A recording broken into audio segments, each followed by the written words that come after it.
পণ্য দেশি পণ্য ভারতীয় পণ্য ভারতীয় পণ্য।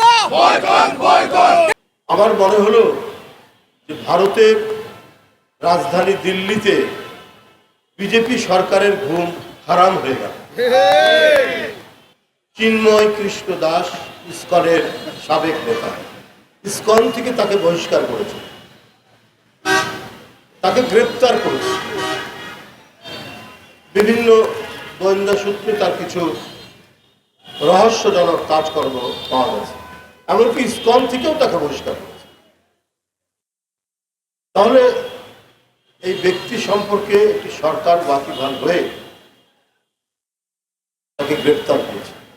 আমার মনে হলো যে ভারতের রাজধানী দিল্লিতে বিজেপি সরকারের ঘুম হারাম হয়ে গেল।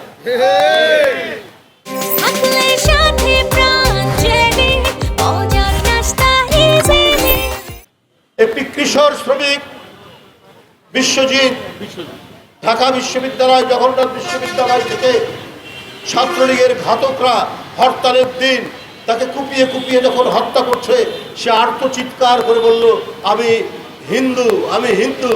কিন্তু তাকেও ওই বর্বর ছাত্রলীগ, ওই খুনি ছাত্রলীগ ন্যূনতম তারা মানবতাবোধ প্রকাশ করেনি।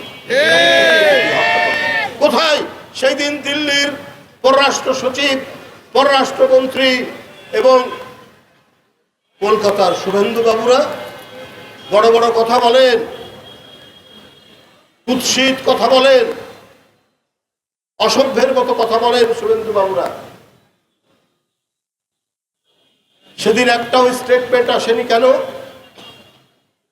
সিলেটের বন্যার পানি হঠাৎ করে ছেড়ে দিলেন। সেই বন্যার পানিতে কি শুধু মুসলমানের বাড়িঘর ভেসে গেছে? অনেক হিন্দু পাড়া, অনেক হিন্দু গ্রাম পানিতে তলিয়ে গেছে। কই সেদিন আপনারা একসাথে কয়েকটা গেট খুলে দিয়ে এই প্রলয়ঙ্করী বন্যা সৃষ্টি করলেন, সেদিন কোথায় ছিল আপনাদের বাংলাদেশে হিন্দু নিপীড়নের কথা, হিন্দু নির্যাতনের কথা? মানে আওয়ামী লীগ করলে ওটা 7 খুন মাপ।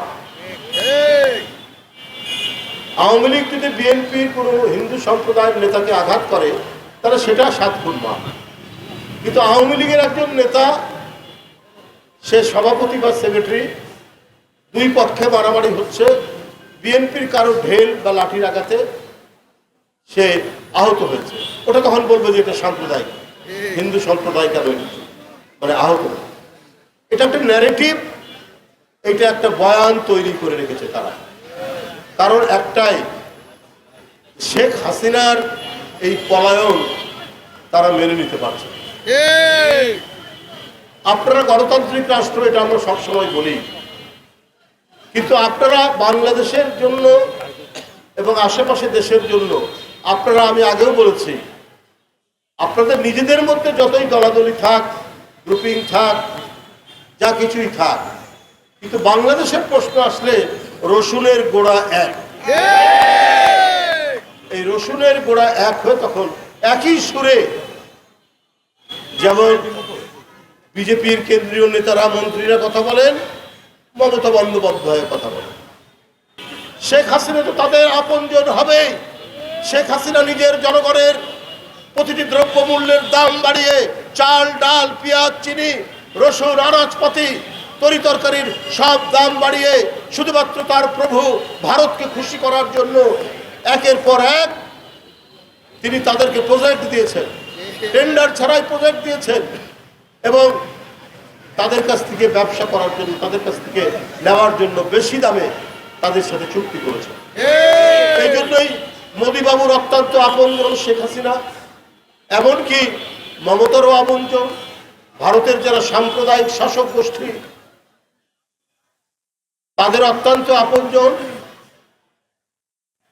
আপনারা দেখেছেন আমাদের তিস্তা নদী, আমরা যে পানির যে ন্যায্য হিস্সা পাবো, এটা বাস্তবায়ন হতেই দিচ্ছে না মমতা ব্যানার্জি।